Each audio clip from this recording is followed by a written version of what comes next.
Welcome back to my YouTube channel. അപ്പോൾ ഇനി ഞാൻ വന്നിട്ടുള്ളത് നല്ല ടേസ്റ്റി ആയിട്ടുള്ള ഇറച്ചി കേക്കിൻ്റെ റെസിപ്പി ആയിട്ടാണ്. ചായയുടെ കൂടെയൊക്കെ കഴിക്കാൻ പറ്റിയ സൂപ്പർ ടേസ്റ്റി ആയിട്ടുള്ളൊരു റെസിപ്പിയാണ്. അപ്പോൾ നമുക്ക് അതെങ്ങനെയാണ് തയ്യാറാക്കുന്നതെന്ന് നോക്കാം. അപ്പോൾ അതിനായിട്ട് ഞാനൊരു പാൻ അടുപ്പത്ത് വെച്ചിട്ടുണ്ട്. അതിലേക്ക് നമുക്ക് കുറച്ച് ഓയിൽ ഒഴിച്ചു കൊടുക്കാം. അതൊന്ന് ചൂടായി വന്നാൽ ഒരു 3 സവോള കട്ട് ചെയ്തതാണ് അത് ചേർത്ത് കൊടുത്തിട്ട് നന്നായിട്ട് വഴറ്റിയെടുക്കണം. ഈ ഒരു സമയത്ത് തന്നെ ആവശ്യമായിട്ടുള്ള ഉപ്പും കൂടി ചേർത്ത് കൊടുക്കുക. എന്നിട്ട് ഇത് നല്ലോണം പോലെ സോഫ്റ്റായി വരണം. അപ്പോൾ അത് നല്ലോണം സോഫ്റ്റായി വന്നിട്ടുണ്ട്. ഇനി നമുക്ക് ഇതിലേക്ക് ഇഞ്ചി, വെളുത്തുള്ളി, പച്ചമുളക് ചതച്ചെടുത്തതാണ് അത് ചേർത്ത് കൊടുക്കുക. എന്നിട്ട് അതിൻ്റെ പച്ചമണം മാറുന്നത് വരെ മിക്സ് ചെയ്ത് കൊടുക്കുക. ഇനി നമ്മൾ അതിലേക്ക് ചേർക്കേണ്ടത് ഇലകളാണ്. മല്ലിയില, പുതിനയില, കറിവേപ്പില ചെറുതായിട്ട് കട്ട് ചെയ്തത് ചേർത്തതിന് ശേഷം നമുക്ക് മസാലപ്പൊടികളൊക്കെ ചേർത്ത് കൊടുക്കുക. ഒരു 1/2 ടീസ്പൂൺ ഗരം മസാല, 1/4 ടീസ്പൂൺ മഞ്ഞൾപ്പൊടി, ഒരു 1/2 ടീസ്പൂൺ മല്ലിപ്പൊടിയും കൂടി ചേർത്തിട്ട് അതിൻ്റെ ആ ഒരു പച്ചമണം മാറുന്നത് വരെ നന്നായിട്ട് മിക്സ് ചെയ്ത് കൊടുക്കുക. അപ്പോൾ അതാ മസാലയൊക്കെ നല്ലോണം റെഡിയായി വന്നിട്ടുണ്ട്. ഇനി നമുക്ക് ഇതിലേക്ക് ചിക്കൻ ചേർത്ത് കൊടുക്കാം. ചിക്കൻ അല്ലെങ്കിൽ നിങ്ങൾക്ക് ബീഫ് ചേർത്ത് കൊടുക്കുക. ഞാനിപ്പോൾ ചിക്കന് മഞ്ഞൾപ്പൊടി, ഉപ്പ്, ഗരം മസാല ഇട്ടിട്ട് വേവിച്ചെടുത്തതാണ്. എന്നിട്ട് ചെറുതായിട്ട് കട്ട് ചെയ്തത് ഇതിലേക്ക് ചേർത്ത് കൊടുത്തിട്ടുണ്ട്. അപ്പോൾ നമ്മുടെ മസാല റെഡിയായി. ഇതൊന്ന് ചൂടായി വരണം.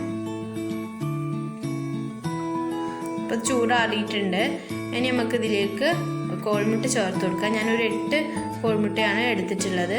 അപ്പോൾ നിങ്ങൾക്ക് ഇതിനേക്കാളും വലിയ ഇറച്ചി കേക്കാണ് വേണ്ടതെങ്കിൽ മസാലയും കോഴിമുട്ടയൊക്കെ കൂട്ടിയെടുക്കുക. എന്നിട്ട് ഈ ഒരു മസാലയിൽ കോഴിമുട്ട നന്നായിട്ട് കമ്പൈൻ ആയിട്ട് വരണം.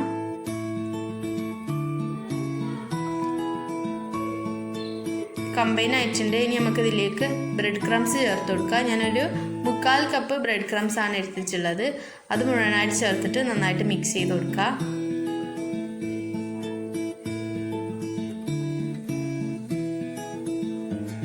ഈ ഒരു സമയത്ത് ഇതിൻ്റെ ടേസ്റ്റൊക്കെ നോക്കിയിട്ട് എന്തെങ്കിലുമൊക്കെ ചേർക്കാനുണ്ടെങ്കിലൊക്കെ ചേർത്ത് കൊടുക്കുക. അപ്പോൾ ഈ ഒരു സമയത്ത് എനിക്ക് നോക്കിയപ്പോൾ കുറച്ച് എരിവിൻ്റെ കുറവുണ്ടായിരുന്നു. അപ്പോൾ ഞാൻ കുറച്ച് മുളക് പൊടി ചേർത്ത് കൊടുത്തിട്ടുണ്ട്. അല്ലെങ്കിൽ നിങ്ങൾക്ക് കുരുമുളക് പൊടി ചേർത്ത് കൊടുക്കുക. ഞാനൊരു സോസ് പാന് ഗ്യാസിൽ വെച്ച് കൊടുത്തിട്ടുണ്ട്. പിന്നെ അതിലേക്ക് 2 ടേബിൾ സ്പൂൺ ഓയിലാക്കിയിട്ട് എല്ലാ സ്ഥലത്തും ഓയിലാക്കിയിട്ടുണ്ട്. ഇനി നമുക്ക് നേരത്തെ റെഡിയാക്കി വെച്ച ഈ ഒരു മിക്സ് ചേർത്തിട്ട് ലോ ഫ്ലെയിമിലിട്ടിട്ട് ഒരു 30 മിനിറ്റ് ഇതൊന്ന് കുക്ക് ചെയ്തെടുക്കാം. അടി കട്ടിയുള്ള പാത്രത്തിൽ തന്നെ എടുക്കുക, അല്ലെങ്കിൽ അടിക്ക് പിടിക്കാനുള്ള ചാൻസ് ഉണ്ട്. ഇപ്പോൾ ഒരു 30 മിനിറ്റ് ആയതിനു ശേഷം ഇതുപോലെ കട്ടിയായി വന്നിട്ടുണ്ട്. അപ്പോൾ മേലത്തെ കളറൊന്നും ചേഞ്ച് ആയിട്ടില്ല. അപ്പോൾ ഞാൻ തിരിച്ചിട്ട് കൊടുത്തിട്ട് ഒരു 5 മിനിറ്റ് കുക്ക് ചെയ്തെടുത്തിട്ടുണ്ട്. അപ്പോൾ അതാ നമ്മുടെ ഇറച്ചി കേക്ക് റെഡി ആയിട്ടുണ്ട്. നല്ല ടേസ്റ്റാണ് കഴിക്കാൻ. ഈവനിങ് സ്നാക്കായിട്ടൊക്കെ നല്ലൊരു കോമ്പിനേഷനാണ്. അപ്പോൾ നിങ്ങൾക്ക് ഈ ഒരു വീഡിയോ ഇഷ്ടപ്പെട്ടാൽ ലൈക്ക് ചെയ്യുക, ഷെയർ ചെയ്യുക, കമൻറ്റ് ചെയ്യുക. അപ്പോൾ നമ്മുടെ ചാനൽ ആദ്യമായിട്ടാണ് കാണുന്നതെങ്കിൽ ഒന്ന് സബ്സ്ക്രൈബ് ചെയ്യുക. ഇതുപോലത്തെ നല്ല വീഡിയോസുമായി വരുന്നത് വരെ താങ്ക് യു.